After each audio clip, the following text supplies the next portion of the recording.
pero ahora piden ecografía, y si no le miran, dicen nada en la ecografía, le piden tomografía, y usan sustancia de contraste. Y recordemos los factores de riesgo: deflexión de volumen, enfermedad renal previa, asociación con otros nefrotóxicos, y ya saben ustedes las enfermedades más comunes que hay ahora, como es la diabetes mellitus. También es bastante frecuente el mieloma múltiple. En prevención y tratamiento, una adecuada hidratación pre y post, uso de contraste bajo, utilizar menos dosis posibles, y el uso de la N-acetilcisteína, 600 miligramos cada 8 horas. Entonces, ¿qué es lo que yo digo en la práctica? Si a un paciente le van a hacer una tomografía, tal paciente le van a hacer una tomografía, entonces le puedo indicar un cloruro de sodio para que le pase 2 a 3 horas o a chorro previo. Luego le pasa la sustancia de contraste, le hacen la tomografía y cuando regresa, otra vez le paso 2 a 3, en 3 horas, 1 litro de cloruro de sodio y por lo tanto elimina la sustancia de contraste. Además que puede utilizar la N-acetilcisteína, ¿no? En el caso que tuviéramos, lógicamente. Muchas veces en nuestros centros hospitalarios no contamos con esto y por eso es que no podemos utilizar. La ira asociada a aminoglucosa, este es más frecuente. Tenemos que los factores de riesgo van a ser muy parecidos al anterior: deflexión de volumen, enfermedad renal previa, asociación con otros nefrotóxicos, diabetes mellitus, mieloma múltiple, acá se interviene la edad, asociación con cefalosporina y las dosis acumuladas. ¿Qué es lo que solía ocurrir anteriormente? Por ejemplo, iba un paciente de edad, unos 70 años, con neumonía, se hospitalizaba y lo clásico era que le indicaban gentamicina. Entonces, al aplicarle la gentamicina, después de 2 a 3 días le tomaban la creatinina y ya estaba en insuficiencia renal aguda. Entonces, por eso se dieron cuenta de que estaban provocando la insuficiencia renal aguda. Entonces, lo que se recomienda ahora es usar amikacina, en el caso que sea necesario, pero solo en una dosis. ¿No? Por eso dice que se debe utilizar así. En cuanto a la prevención, es lo mismo, ¿no? Una adecuada hidratación, monitoreo de la función renal, administración de dosis única diaria, a eso se refiere. Utilizar, si es que tengo que utilizar aminoglucósidos, una sola vez. Y también la adecuación de la dosis a la función renal, siempre y cuando sepamos que el paciente con cuánto de función renal está. La ira asociada a radiomielitis también es más frecuente de lo que pensábamos. Bueno, inicialmente se sospecha en pacientes politraumatizados o con miembros isquémicos, intoxicación por cocaína, ahora que está tan de moda, ¿no? Los factores de riesgo: reanimación tardía con fluidos, el deterioro hemodinámico, asociación con otros nefrotóxicos y deflexión de volumen. La prevención va a ser reanimación precoz y vigorosa con fluidos, mannitol y alcalinización de la orina. Actualmente nosotros en el Hospital Nacional, en el servicio de emergencia, hay una paciente de 40 años que ha ido a hacer el deporte de escalamiento de montaña y ha sufrido un resbalón y se ha caído, ¿no? Y ha estado politraumatizada y no ha habido quien la auxilie durante varias horas, ¿no? Hasta que por fin han conseguido los bomberos y la han traído. Está politraumatizada y está en ascenso la creatinina, o sea, está sufriendo un proceso de rhabdomiolisis. Bueno, después ya le han puesto 5 litros de líquidos, de 5 a 6 litros está por día. Le han puesto mannitol 150 mililitros en infusión endovenosa rápida y le están alcalinizando la orina. Parece que no va a llegar, digamos, a hemodiálisis porque ya el día de hoy ha orinado 1,5 litros de lo que sabe en anuria. Entonces estamos, digamos, por buen camino. También tenemos el uso de las cefalosporinas y la anfotericina B. Anteriormente, si uno usaba anfotericina B, era seguro que le provocabas al paciente una insuficiencia renal aguda. Pero ahora tenemos la forma liposómica que me permite tener un mayor rango de tratamiento y ya no provocamos esa insuficiencia renal aguda tan temida por todos nosotros. La ciclosporina y el tacrolimus son 2 inmunosupresores. Anteriormente, o hace años, solo se utilizaban para trasplante renal, como es bien conocido por ustedes. Ahora se utiliza en bastantes glomerulopatías, en vasculitis. Entonces también tenemos que tener cuidado, porque si nosotros no dosamos la ciclosporina, vamos a provocar vasoconstricción de la arteriola aferente y vamos a provocar nefrotoxicidad. En cuanto a la necrosis cortical, es una forma severísima de la insuficiencia renal aguda, pero su incidencia es escasa. Son son pocos casos y generalmente son los abortos sépticos, ¿no? Que casi ya no se ven y provocan coagulación intravascular diseminada. Prácticamente en estos casos no se puede pedir ningún examen porque como está en coagulación intravascular diseminada, son fatales, ¿no? Todos los exámenes.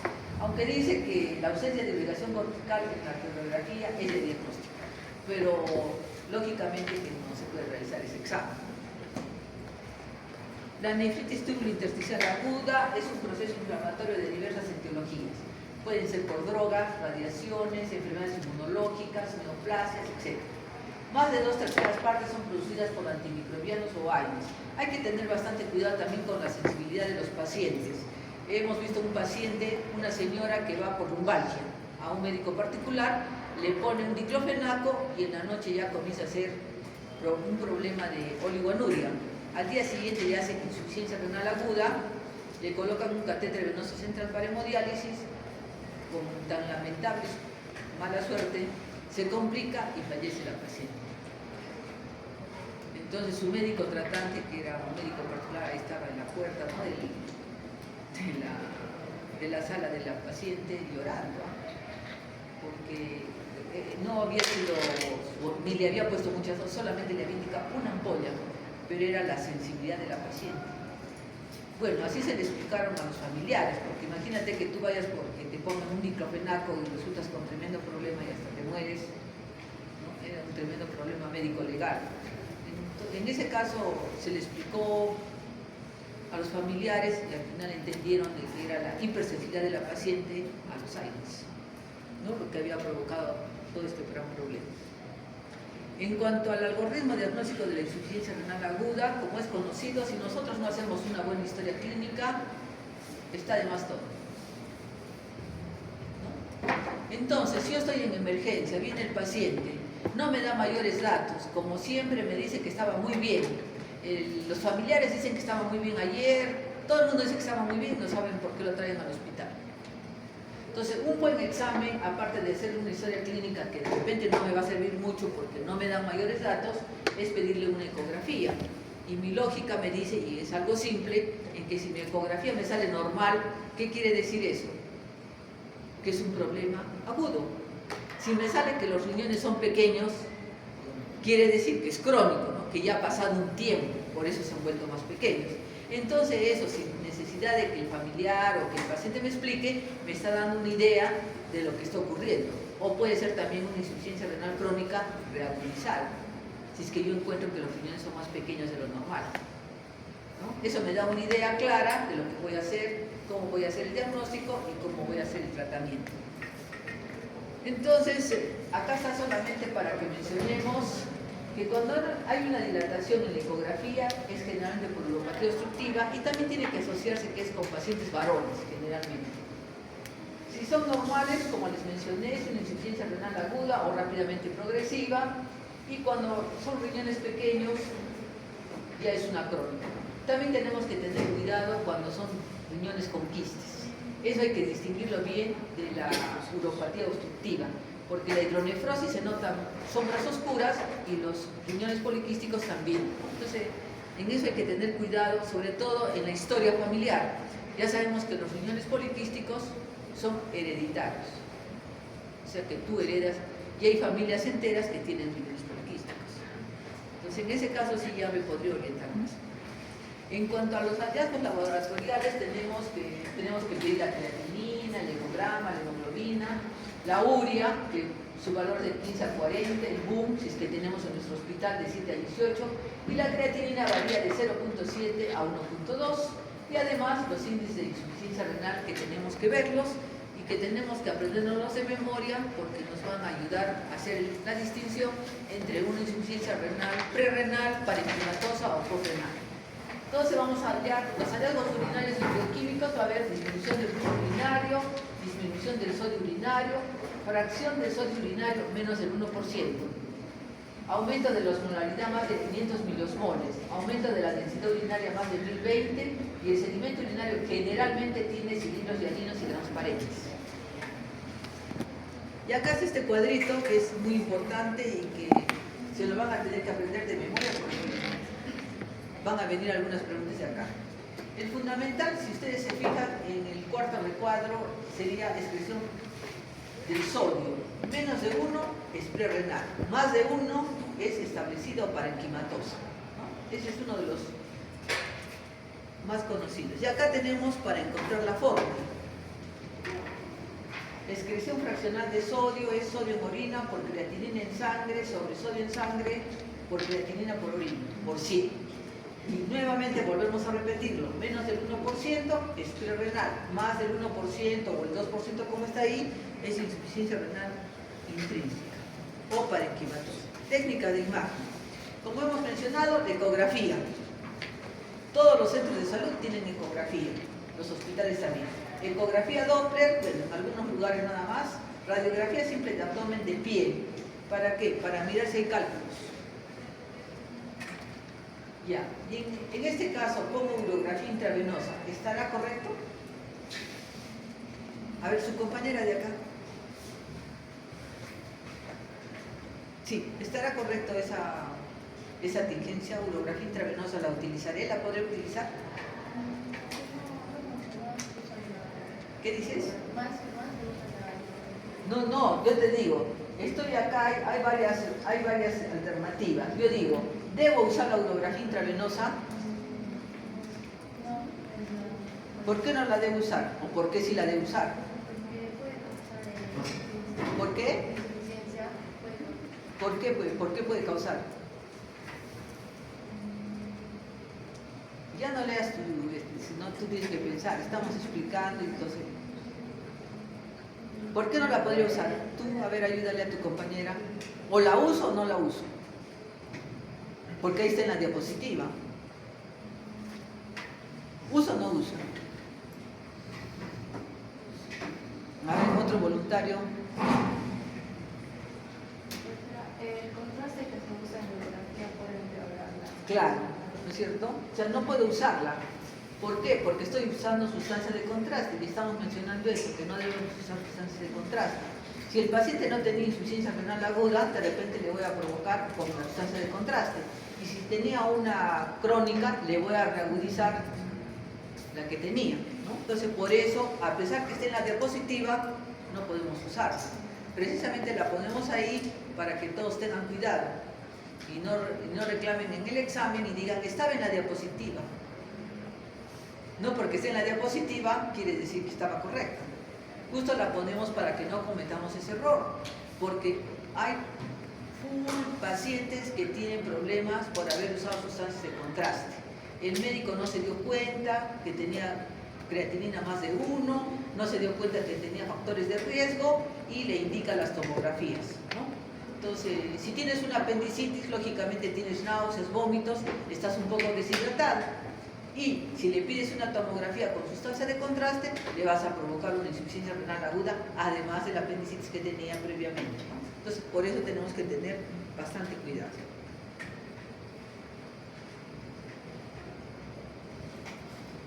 Acá solamente para que mostremos, teóricamente se supone que ustedes deberían hacer el curso de radiología, ¿no? Para poder ir entrenando la vista a las imágenes normales. Allá está un riñoncito normal, acá en esta lámina de acá se mira bien cómo está obstruido y por eso está el uréter y el riñón está engrosado, ¿no?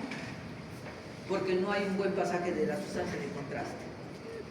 Acá, por ejemplo, está un riñón que tiene una hiperecogénico y por lo tanto esa es una insuficiencia renal crónica y además su tamaño es más pequeño que el normal. Acá tiene la dilatación pilofaringeal, es una hidronefrosis. Generalmente es neuropatía obstructiva, pero se puede confundir con el riñón poliquístico. Por eso hay que hacer una buena historia clínica en ese momento, cuando tenemos ese problema. ¿No ven? El riñón poliquístico. Es que en algunos el riñón poliquístico son más grandes y solamente se mira una o dos imágenes, ¿no? En cambio acá es un riñón poliquístico más típico, tiene varios. Y acá la litiasis renal, ¿no? Con esa flechita se está mirando el cálculo renal. Y este es un riñón normal, ¿no? Es lo lo que tenemos que tratar de ver y entrenarnos en mirar lo normal primero para que luego podamos distinguir lo que no es normal. En cuanto al tratamiento, las urgencias vitales. Tenemos la primera, hiperpotasemia, la segunda, edema agudo del pulmón, acidosis metabólica severa y la hiponatremia. Ya, si tenemos un paciente con hiperpotasemia, a ver, ¿qué hacemos? ¿Qué tratamiento le voy a dar? Primero, gluconato de calcio. Ya, el gluconato de calcio le doy primero, ¿por qué motivos? Para estabilizar las membranas. Ya, ese es un motivo. ¿El otro? Evitar la... No, está bien, pero el otro motivo, porque tu compañero dice, no, a mí me gusta más el bicarbonato. Y allá tu compañera dice, no, no, yo quiero usar los inhaladores. ¿Por qué sería el gluconato de calcio primero y no lo que dicen tus compañeros? O puede ser indistintamente, no sé, a ver.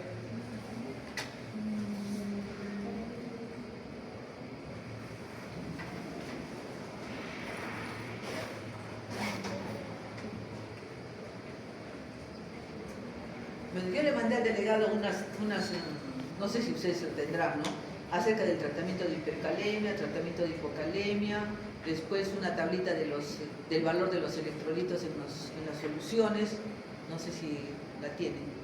Le mandamos a los delegados. Bueno, ¿quién es el delegado?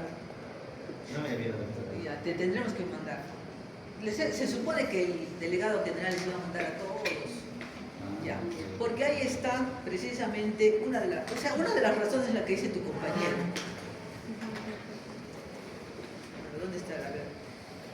El delegado más cumplido creo que es Terry, que es de la otra sección, ¿no?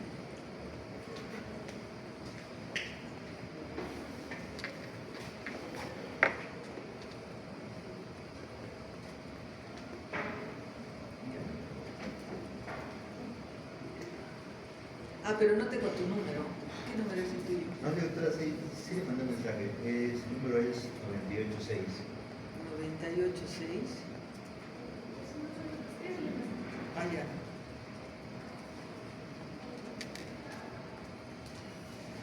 Ya, a ver, vayan mirando el tratamiento de la hipercalemia. A ver, miren, a ver, ábranlo y miren qué razones hay. A ver, por favor. Aparte de la...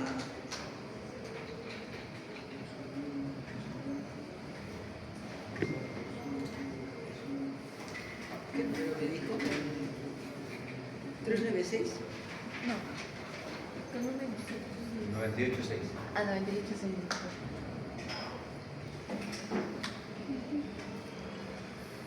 No lo encuentro.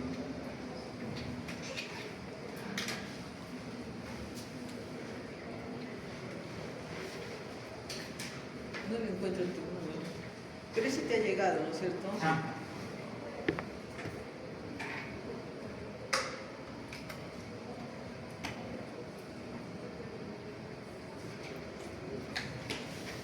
¿Termina en 986 o comienza? ¿Hugo? ¿En No, qué? comienza con 986, 986, 38, 691. ¿En qué termina? 91. 91. 691. Sí. Ya. Ah, ya mire Brian. Ya. A ver, por favor.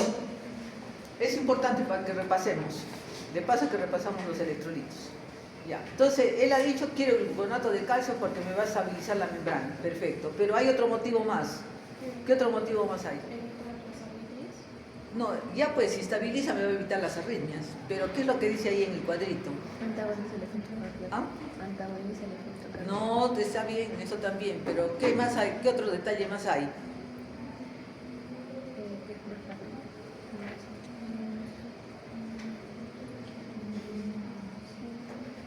Ahí está, gritos, ¿ah?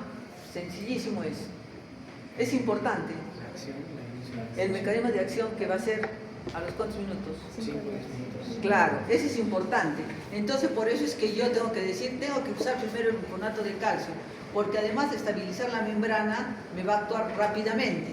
Porque si no, de repente diría, voy a utilizar, por decir, la solución glucosanada, ¿no es cierto? Entonces, sí, es buena, pero ¿a los cuántos minutos va a actuar? Sí. 5 A la solución glucosanada. ¿A los cuántos minutos va a actuar? 15 o 30. O sea, me va a demorar más. Si el paciente tiene hipercalemia, se me puede morir. Entonces, por eso es que yo tengo que utilizar primero el gluconato de calcio, por las dos razones, por la acción en sí y por el tiempo de acción. Ya, entonces tenemos el paciente que está echado en la camilla, tiene hipercalemia severa y en el brazo le están poniendo su gluconato de calcio. ¿Qué seguiría después? ¿Qué podría ponerle concomitantemente? Porque tengo que trabajar rápido, ¿ah? Si no se me va a morir el paciente. ¿Qué tengo que hacerle? No. A ver, no se distraigan en escribir, en mirar y todo. Ya eso ya es cuestión ya de criterio. ¿Qué utilizamos? Los beta bloqueadores, o sea, está echado el paciente. Le estoy poniendo por el brazo el gluconato de calcio. Le puedo poner las nebulizaciones. Luego, ¿qué sigue? ¿Qué dices? No, todavía podríamos corregir. ¿Qué hemos dicho? La acidosis metabólica. Con bicarbonato, claro. Estamos utilizando primero el gluconato de calcio, luego vamos a utilizar las nebulizaciones casi concomitantemente y el bicarbonato para disminuir la acidosis. ¿No es así? Recién después de eso puedo utilizar la glucosa, pero le preguntaré algo al paciente. ¿Qué le puedo preguntar? Si es diabético, ¿no?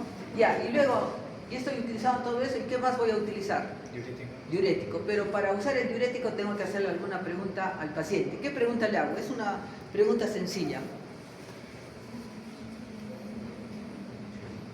Yo le pregunto al paciente, ya sé ya qué es lo que tengo que hacer o no debo hacer. A ver, tu compañera, tú, por favor. Sí, tú la de lentes. ¿Cómo te llamas? Sí, pues tú. Ya, a ver, ¿qué haces? ¿Qué le preguntas al paciente? No tienes que leerlo, tienes que preguntarle al paciente. Es una cuestión de criterio nada más. O sea, tú quieres utilizar el diurético, perfecto. Pero tengo que preguntarle algo al paciente, no puedo usar así nomás. ¿Qué le pregunto? Sí, pero así, como que no te entiende, tiene que ser algo más directo. No, ¿qué le vas a decir? El señor te va a decir que él no sabe nada de eso. ¿De qué me estás hablando, doctor? Te va a decir. Yo quiero algo que tú le preguntes y que cualquier paciente te conteste. ¿Qué no es nada? No, pues tampoco. ¿Qué cosa es eso? Te va a decir.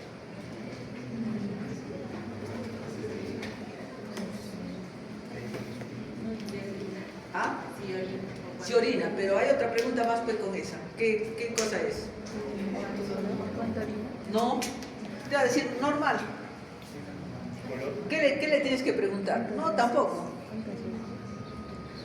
Señor, ¿usted orinaba ayer? Sí. Entonces quiere decir que esto es algo agudo. Pero si tú le preguntas, señor, ¿usted orinaba ayer? No, hace un año que yo no orino. ¿Qué quiere decir? Que es crónico. Por consiguiente, si es crónico, ¿para qué va a usar la furosemida? No le va a hacer efecto. Y al contrario, le va a bajar la presión. Y al bajarle la presión, cuando yo quiera ponerle el catéter para hemodiálisis, no voy a tener buena presión para poner el catéter. Entonces, por eso es que debo tener ese cuidado. ¿No? Es algo simple, pero que tiene que ser necesario, ¿no? Entonces, todo lo que hemos querido utilizar no ha funcionado. Lógicamente que está monitorizado con el electrocardiograma, que en todos los hospitales y postas hay. ¿Cómo está la onda T? Picuda, ¿no es cierto? Entonces estoy poniendo mi medicación y le estoy monitorizando. Estoy poniendo mi medicación, veo el monitor y veo que la onda T baja un poquito, pero no lo suficiente. Quiere decir que no está haciendo efecto y por lo tanto debe entrar en hemodiálisis, ¿no? Entonces, por lo menos para que yo le coloque el catéter venoso central, menos de 30 minutos no va a ser. Por consiguiente, debo seguir poniendo la medicación hasta que entre en hemodiálisis. Una vez que entre en hemodiálisis, por lo menos 10 minutos más. Una vez que ya esté en hemodiálisis 10 minutos, ya baja el potasio. Se corrige todo, en realidad, ¿no? Entonces, eso debemos tener en cuenta porque son pacientes que van a venirnos frecuentemente en emergencia. Ya, en relación al edema agudo de pulmón, yo paso y de repente miro una radiografía y digo, ah, ese paciente tiene edema agudo de pulmón. ¿Por qué diré que tiene edema agudo de pulmón? A ver, ¿cómo te llamas? Ángela. A ver, yo paso y miro una radiografía y digo, ay, ese paciente tiene edema agudo de pulmón. No, yo ni lo conozco, ni lo he visto, nada, pero miro ahí y digo, ese edema agudo de pulmón. ¿Cómo es esa imagen? A ver, alguien que le ayude a su compañera. ¿Cómo es esa imagen? Porque es patognomónico, ¿ah? Puede ver alas de mariposa. En alas de mariposa. Entonces veo el infiltrado en alas de mariposa. Entonces vino, paciente en edema agudo del pulmón, necesita diálisis. Porque seguramente los diuréticos no le han hecho efecto, ¿no? Entonces, para eso no sirve. La acidosis metabólica severa también es indicación de hemodiálisis, si es que no mejoro con el bicarbonato. Y la hiponatremia también.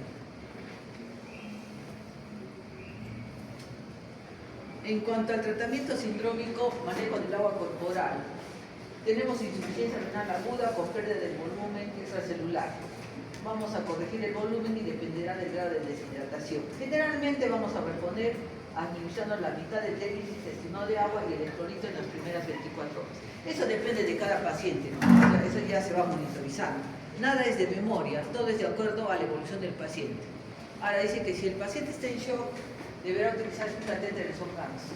Una vez corregido el volumen, puede utilizar furosemida. De esto tenemos que tener cuidado porque podemos transformar una insuficiencia renal aguda no ligúrica en una oligúrica y vamos a creer que estamos mejor con el paciente y lo debemos así, ¿no? Entonces, esos son para que podamos recordar. La ira con aumento del líquido corporal total, disminución del volumen circular. Ese sobre todo en pacientes con insuficiencia cardíaca congestiva, hepatopatía, síndrome nefrótico. Estos son pacientes difíciles de manejar y hay que hacer restricción severa del agua y sal. Y también tenemos que utilizar racionalmente los diuréticos porque si no también vamos a causar hipotensión severa y comenzamos a hacer un círculo vicioso en el cual no vamos a poder mejorar al paciente sino empeorar. La ira con disminución del volumen circulante eficaz son los que tienen fundamentalmente infarto agudo del miocardio. Recontra difíciles de manejar, generalmente son en unidades coronarias. Podemos utilizar ahí la dopamina, dosis de 0.3 a 3 microgramos por kilo por minuto para que tenga un efecto vasodilatador y diurético. Pero generalmente no tienen mayor efecto, ¿no? Entonces ya tenemos que ir pensando en hemodiálisis. Entonces, en general, los trastornos hay que mejorar los trastornos hidroelectrolíticos y la acidosis. Todo esto se corrige con la diálisis. Posteriormente puede aparecer hipopotasemia en la fase poliúrica. Tenemos por eso que hacer el monitoreo. Y esto es algo importante. La diálisis es recomendada cuando la creatinina es de 6 miligramos por decilitro y la urea de 200 miligramos. ¿Qué quiere decir con esto? Que yo tengo a mi paciente que es un hombre joven, por decir, ¿no? Pero sin embargo le ha subido la creatinina a 6 y tiene ya de urea 200. Es mi obligación médico-legal de avisarle, señor, usted tiene que entrar a diálisis. Pero yo me siento muy bien, yo no tengo ninguna molestia. Entonces tiene que firmarte que no quiere diálisis. ¿Por qué? Porque esas concentraciones ya son indicadores a nivel internacional que tienes que entrar a diálisis porque si no ya estás intoxicado. Solo que hay personas que no se percatan de ese malestar. Pero ya nosotros es nuestro deber avisarle y hacer que firme. Es importantísimo que firme que no quiere. Que ya después de repente, posteriormente va a querer, perfecto. Pero si tú no le avisas y no le haces firmar, ese es un grave problema. Acá nuevamente es para que volvamos a repetir lo mismo. ¿Cómo vamos a hacer la acidosis metabólica, la hipercalemia? Allá. En la hipercalemia es importante hacerles recordar que hay que suspender el aporte endovenoso de potasio. Muchas veces, ¿qué ocurre? Que hay pacientes que tienen solamente hipercalemia porque les pusieron potasio en la solución. Inclusive ha habido, tú estás, por ejemplo, le pones ahí, suspender el potasio de solución de dextrosa, etc., ¿no? Suspender. Y de repente tú miras pasar a la enfermera, no sé si será familiar de una enfermera, de acá, no se sentirán sensibles, pero yo sí he visto, pasa ahí, y de repente, creo que le está poniendo compota. Igual, la misma solución le pone, tengo que ir a verificar, es mi labor de interno, y eso no debemos olvidarnos. Tenemos que verificar de todas maneras que las indicaciones que damos sean cumplidas. Porque yo ya le indiqué, Y cuando de repente me doy cuenta que ahí en la misma solución le ha vuelto a poner potasio, cuando no le debería poner, ¿no? Pero ¿quién vigila eso? El tema de medicina. Se tiene que vigilar. Tenemos que ver lo del gluconato de calcio. Las resinas de intercambio iónico no las usamos porque no las tenemos, ¿no? Hay en Argentina, en Europa, pero de Latinoamérica solo hay en Argentina, pero nosotros no las tenemos. Alguna vez las hemos utilizado de pacientes que han traído de la Argentina sus propias resinas, ¿no? Pero esas son para tratamiento más o menos crónico. O sea, cuando tú le das la medicación mensual, también les dan ellos las resinas para evitar las hipercalemias. Las hiponatremias, ya sabemos lo que tenemos que hacer. Y bueno, ¿cómo hago la solución de cloruro de sodio? A ver acá. ¿Cómo hago la solución de cloruro de sodio al 3%? Tengo un paciente con 115 de sodio. Así, a grosso modo nomás, sin hacer cálculos ultra. Solamente digo, este pacientito a venir tiene 115 de sodio. ¿Qué voy a usar? Solución de cloruro de sodio al 3%. ¿Cómo lo hago? Tienes que indicarle a la enfermera. Porque la enfermera tú le pones cloruro de sodio al 3% y te dice, ¿y cómo lo hago? Porque esa no existe, ¿no es cierto? Puede utilizar suelo fisiológico de 0.9 y creo que son... No creo, ¿ah? Acá ya no hay nadie que creo. Son 7 ampollas. No. ¿Cuántos milequivalentes tienes que tener la solución de cloruro de sodio al 3%? De ahí tienes que partir. 513. Ya, 513. ¿Cuánto tiene el cloruro de sodio al 9%? 159. Ya, de ahí resto los 513 menos 154. ¿No es cierto? Ya, de ahí ¿cuánto me sale?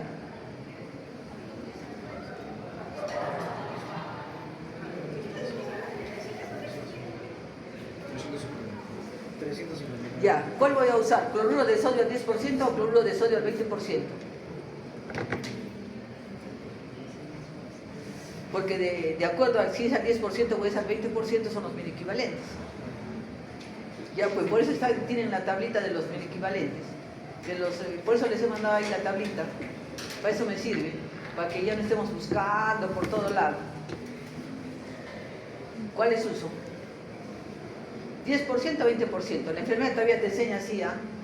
Es decir, doctora, ¿cuál uso? ¿Esta o esta? Y tú tienes que decirle, ¿no? Tú eres la que indica.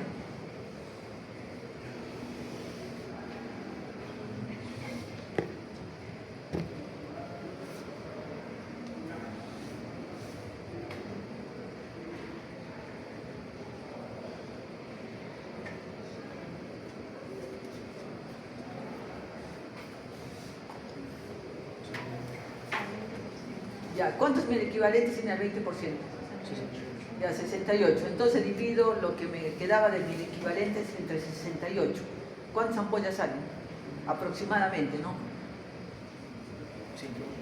5, ¿no es cierto? Claro. Más o menos va por ahí los cálculos. Esa es, digamos, la manera más correcta que tenemos que dirigir nuestra preparación.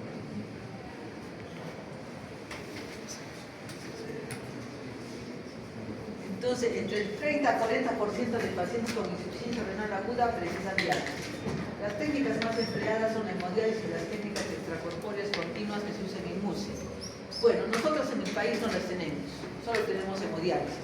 Las extracorpóreas continuas o lentas necesitan otras máquinas y necesitan otro personal, porque son diálisis que duran días, ¿no? Entonces necesitamos máquinas, dializadores y el personal disponible para que esté días, ¿no? Por eso no tenemos nosotros.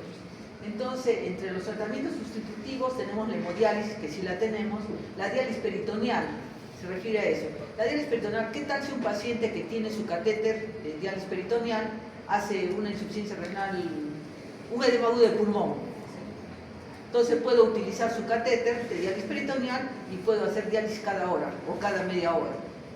Y utilizando soluciones concentradas de 4.25, ¿no? Para que me saque rápidamente el agua y me solucione el edema agudo del pulmón. Y en cuanto a las terapias lentas continuas, como les vuelvo a repetir, va a depender de la situación clínica del paciente, disponibilidad del acceso, tecnología del centro hospitalario y la experiencia del personal. Nosotros en el país no contamos con eso. ¿Qué va a hacer la hemodiálisis? La hemodiálisis va a disminuir la concentración de sustancias nitrogenadas, va a corregir la hiperpotasemia, corrige la acidosis, controla la sobrecarga hídrica y elimina la presencia de otros tóxicos. Ustedes ya, no sé si todos habrán ido ya a hemodiálisis y han visto que tiene monitores en los cuales van a decir cuántos litros de agua tengo que sacar, cuánto de sodio debo usar, cuánto tiempo tiene que tener la diálisis, cómo es su presión arterial, etc. Si falla alguno de esos parámetros, la máquina se pone, en algunos casos roja, y se detiene. No sé si ustedes habrán ido algunos de ustedes se han rotado por nefrología y han visto ya las máquinas, ¿no? Entonces así ocurre. Son para que tengamos, digamos, seguridad en que el paciente no va a complicarse más. Y en cuanto a esta diapositiva, tenemos que explicarle al paciente o a los familiares que en todo el mundo la tasa de mortalidad es alta. Si es prerrenal es de 20 a 52%. Si estamos en un necrosis tubular aguda, digamos en el centro hospitalario general, en sala de hospitalización general, es 45 a 50%. Aumenta si es que está ahí en UCI, 54 a 80%. La CTTI 0 a 37%, las glomerulonefritis de 19 a 27% y las vasculitis 6 a 50%. Ahora, en cuanto a las obstructivas, si es sin neoplasia, 0%. Si es con neoplasia, lógicamente que es un 49%, pero no es por la insuficiencia renal aguda en sí, sino es por la neoplasia, ¿no? La insuficiencia renal aguda por obstructiva es facilísimo, la solución, ¿no?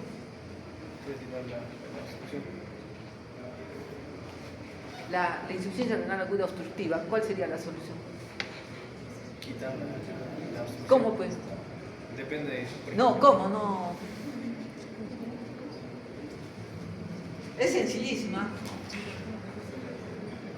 Y entonces la van a resolver acá. Acá sí se necesita la colaboración de todos.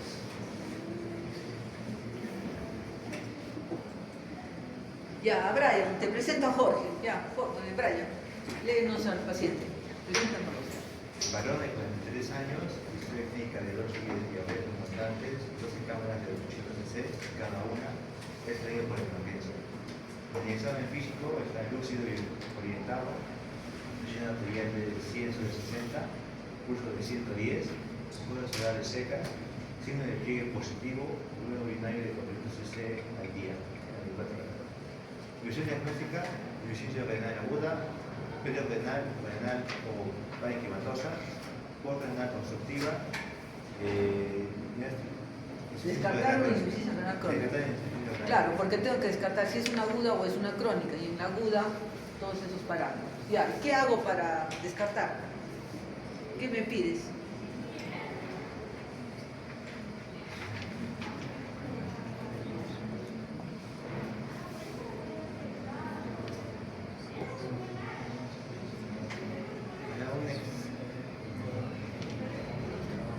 Te hemos dicho que tenemos que utilizar la fórmula, ¿no es cierto? Y ahí estamos utilizando la fórmula y me ha salido como resultado menos del 1%. ¿Qué significa eso? Que es prerrenal, ¿no? Me está confirmando mi impresión diagnóstica. Porque ¿qué hemos tenido inicialmente, Brian?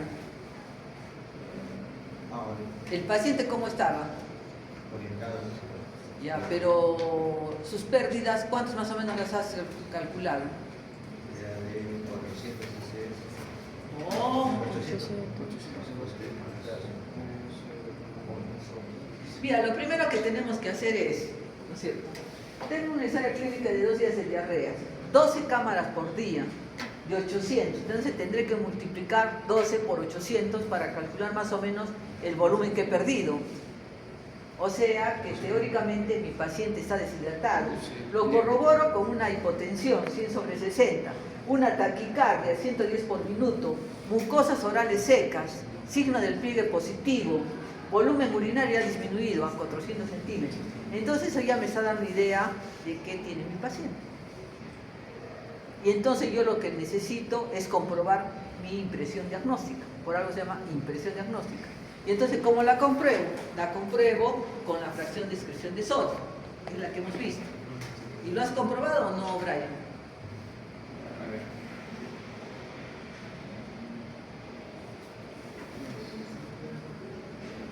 ¿Está comprobado o no? Pero Brian no dice nada. Pues. No, sí se comprobó. Tienes que decir que sí, pues. Si no, o dices que no, ya. Y ahora, el examen de orina, ¿cómo crees que debe salir? Léelo, por favor. Sedimento normal con cilindros hialinos. Ya, esa es una de las características.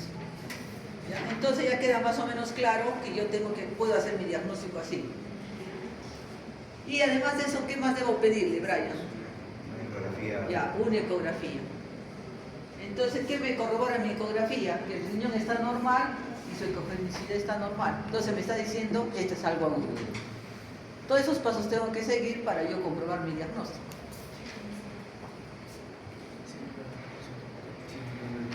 Ya, a su compañera de atrás. Te presento a Teresa. ¿Ah? Ya desde 50 años, historia clínica de 2 semanas de colostomía, malestar general, fiebre extraída por emergencia. El examen físico se encuentra orientada, lúcida, presión arterial 80-50, pulso 120, mucosas orales secas, signo de pliegue positivo, volumen urinario 240 cc por día, infusión diagnóstica, insuficiencia renal aguda, renal, renal parenquimatosa, renal obstructiva o insuficiencia renal parenquimatosa. Ya. ¿Cuál te orientas? ¿Por cuál te decides? Según la historia clínica.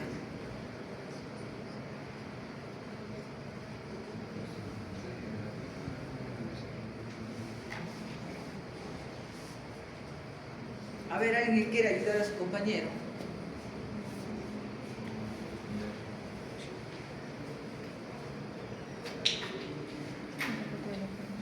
A ver, su compañera que está escribiendo ahí al lado. A ver, tú. Sí, tú.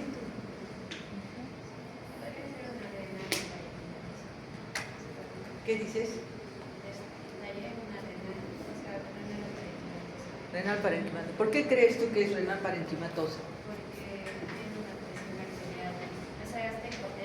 No, está hipotensa, pero también puede estar hipotensa porque es una prerrenal. Si se deshidrata también puede estar hipotensa.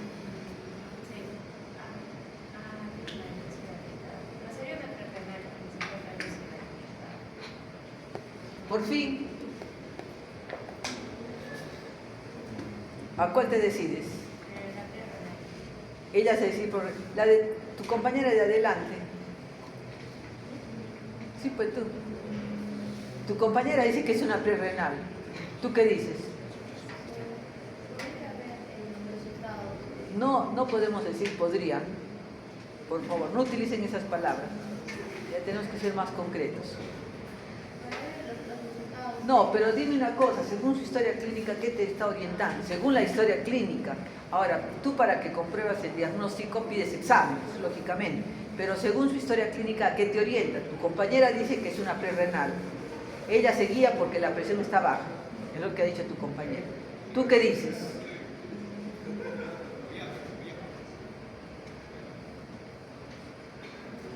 Tú también dices prerrenal. ¿Y a quién está en favor o en contra de ese diagnóstico? ¿Y por qué piensas que es prerrenal? ¿Por la presión baja también?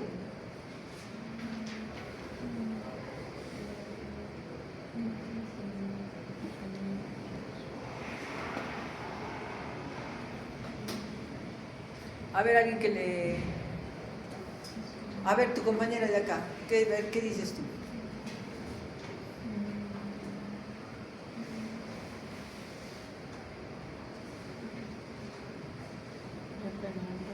No, tu compañera de atrás,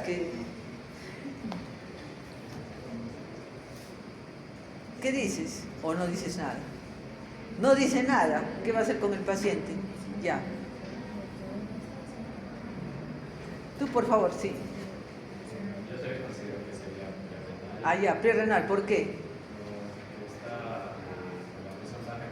Ya, todos piensan que es prerrenal porque está con la presión baja. ¿Estará bien eso? ¿Ese criterio? por la oliguria y el signo de pliegue positivo que nos indica deshidratación del paciente. Y las mucosas orales, de igual forma. Además que tiene una operación reciente de hace 2 años. Pero es una prerenal, ¿tú crees que es una prerenal?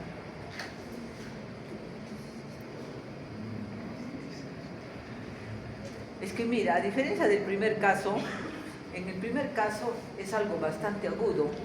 Ha perdido rápidamente líquidos y electrolitos.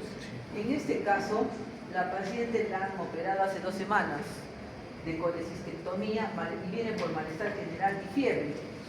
O sea, de que debe tener un componente séptico. Por eso está con la presión baja, tiene fiebre, por eso está con las mucosas orales secas y está haciendo insuficiencia renal porque está con bajo volumen de orina. Más podría ser intrínseca. ¿Por qué me inclinaría más por eso? Por el tiempo. Y porque no ha habido una pérdida rápida como en el anterior caso, que es bastante diferente. Entonces no nos confundamos por lo que está hipotensa, mucosas orales secas, vamos a pensar que es lo mismo, ¿no? Porque ahí está la historia clínica es diferente. Ya, entonces, y van a mirar que su fracción de expresión es más del 1%. Entonces, ¿qué me comprueban? Que es una renal parenquimatosa, ¿no? O intrínseca. ¿Y cómo va a ser su sedimento? ¿Quién estaba con el paciente? ¿O ya lo ha abandonado? ¿Quién estaba con el paciente? Ya, ¿y cómo está su sedimento? Cilindros granulosos, ¿no? Generalmente. Yo creo que están dormidos. Ya. A ver, a su compañera de allá. Ay, por favor, detrás de la de los lentes. Sí, tú. Sí. Te presento a Pedro, a ver, por favor. Es facilísimo esa.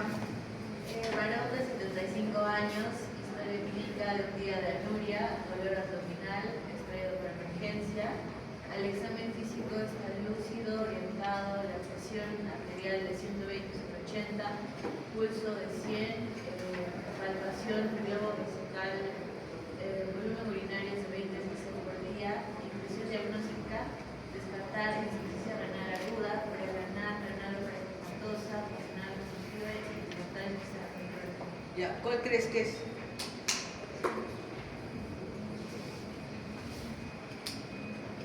Ya si uno se equivoca en esa ya es lo ciego. Renal. Ya, por renal, ¿por qué? ¿Por qué sospechas? La porque de la forma de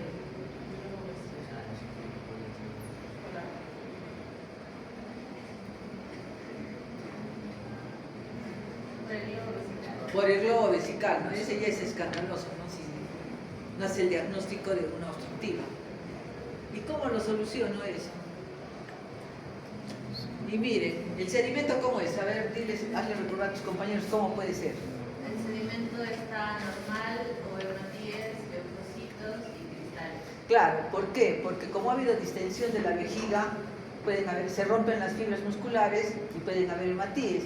Y también como hay un encharcamiento de la orina, por eso que pueden haber leucocitos, ¿no? Es algo lógico. Ya, ¿y cómo lo soluciono? Ya tengo el paciente, le he hecho el diagnóstico y está desesperado, ¿eh? Está gritando porque le duele bastante el globo vesical. ¿Qué hago? ¿Qué le indico?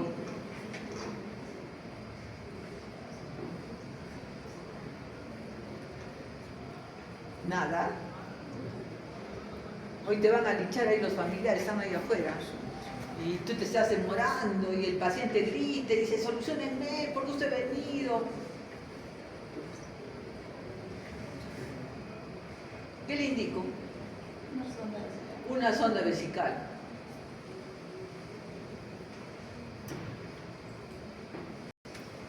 También le puedo pedir una ecografía. Y la hidronefrosis es trastorno neumónico de una neuropatía obstructiva. Entonces, el cuidado que tenemos que tener en este caso es el siguiente. Yo soy el interno de medicina, el paciente viene con un globo vesical que puede ser de 4 o 5 litros a veces. Entonces le coloco la sonda vesical, pero mi indicación es que vayan clampando la sonda vesical cada 2 horas. ¿Para qué? Para que el globo vesical vaya bajando poco a poco. Porque si no, baja así y se rompen todas las fibras. Y al romperse las fibras, se va a llenar de sangre. Y entonces la bolsa colectora va a ser una bolsa de sangre. Uy, los familiares te van a linchar. Uy, cómo pues, lo están haciendo perder la sangre, etc. Son unos, digamos que no es mucha, en realidad mucha sangre, pero se mezclan. Entonces parece todo como que estuvieras perdiendo un montón de sangre. Entonces para eso también tienen que tener cuidado. Hay que indicar clampaje de la sonda vesical cada 2 horas, cada 3 horas, y tienes que vigilar. Tienes que vigilar que estén clampando y desclampando, ¿ya? Porque si no vas a tener ese problema. Y el paciente te va y los familiares te van a linchar. Porque van a decir, está perdiendo sangre, él no vino así, él estaba muy bien y ahora cómo lo están haciendo perder su sangre. Un escándalo, ¿no? En realidad no es tan así, pero hay que tener bastante cuidado. Ya, y finalmente te presenta a José Luis, a su compañera del fondo. Te presenta a José Luis. Varón de 17 años, de historia clínica, hace 48 horas sufre múltiples lesiones por golpiza de los 4 miembros, tórax, abdomen, posteriormente posición solar por 6 horas, no ingirió agua, no consume drogas, está bien por emergencia. El examen físico está lúcido, orientado, la presión arterial 110/50, pulso de 100, pulsos orales secas, creatinina 1,2, sodio 146, potasio 5,4 y bicarbonato 20. Impresión diagnóstica, insuficiencia renal aguda, necrosis tubular aguda y... Ya, ¿qué decides? Ya te vino ese paciente por emergencia y ahí tienes tu paciente. ¿Qué dices?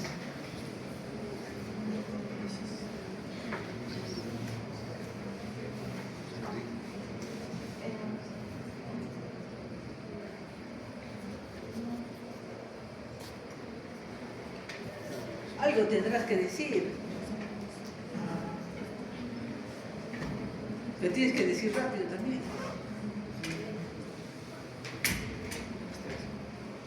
A ver, alguien que quiera ayudar a su compañera.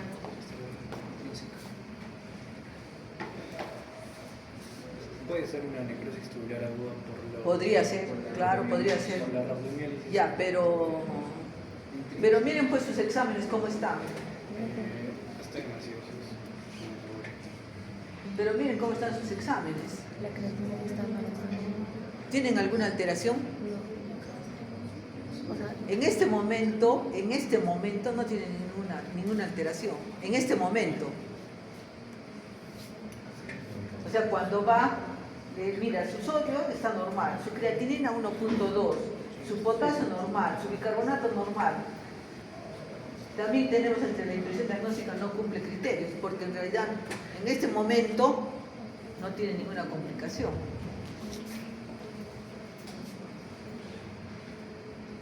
Tanto es así, ¿qué es lo que le va a pasar?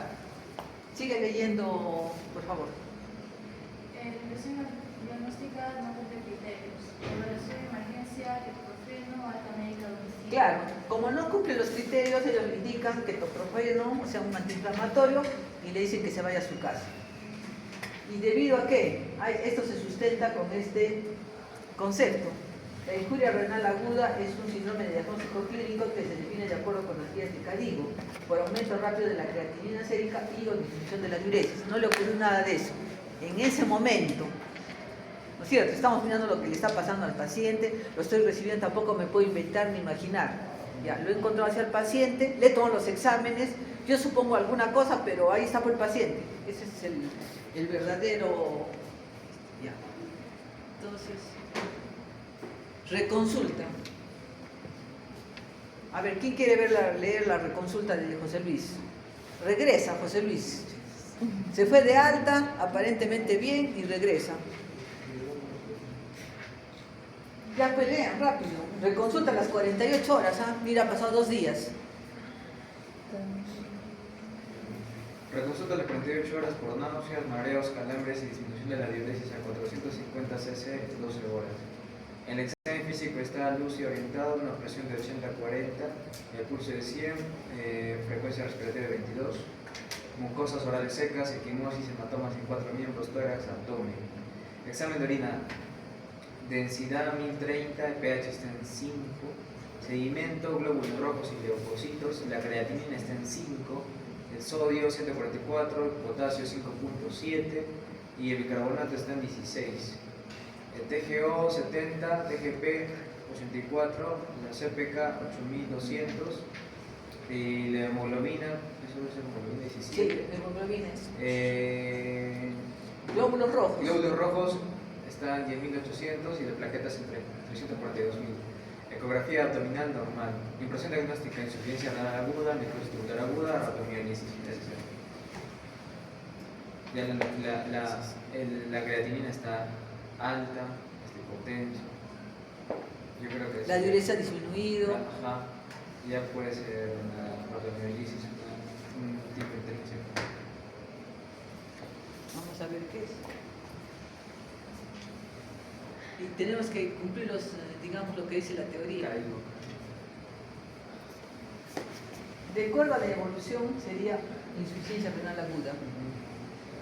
O sea, lo primero que tienes que pensar es si es una insuficiencia renal aguda o crónica. Claro. Luego, es la causa etiológica. La causa etiológica sería la ratomiolisis, Claro, que ha generado la insuficiencia renal aguda, ¿no? Entonces, si ustedes se van dando cuenta, la insuficiencia renal aguda, de acuerdo a los criterios, aumento de la creatinina más o igual de 0.3 miligramos de decilitros en 48 horas. ¿Qué ha ocurrido? ¿No? Disminución de la diuresis menor de 0.5 mililitros por 6 a 24 horas, o anuria en 12 horas, que también ha ocurrido. O sea que la teoría está sustentando que ese es un paciente que está haciendo una insuficiencia renal aguda, pero por la CPK, etiológicamente, ¿cuánto era la CPK normal? Eso tienes que saber, pues. Y esas son cosas simples, sencillas, que nos ocurren todas las De veces. 10 a 120 miligramos. Ya. ¿Y cuánto teníamos? Esta es 100. 6.000. ¿Cuánto teníamos de CPK? ¿Quién se acuerda? 8.000.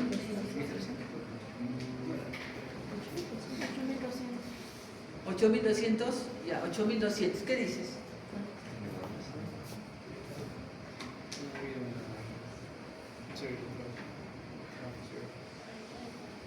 O sea, ¿hay o no hay ratomiolisis? Claro, hay ratomiolisis, pero en este paciente el primer diagnóstico es insuficiencia renal aguda. Segundo diagnóstico sería causado por la ratomiolisis. Digamos, para que seamos bien teóricos, ¿no? Y para que podamos manejar nuestra teoría en relación a los casos clínicos, ¿no? Entonces, ha habido un poco de confusión cuando hemos hecho el diagnóstico de insuficiencia renal, prerrenal con la parenquimatosa, pero que no debería haber, no debería haber dudas, porque es bien notoria la diferencia.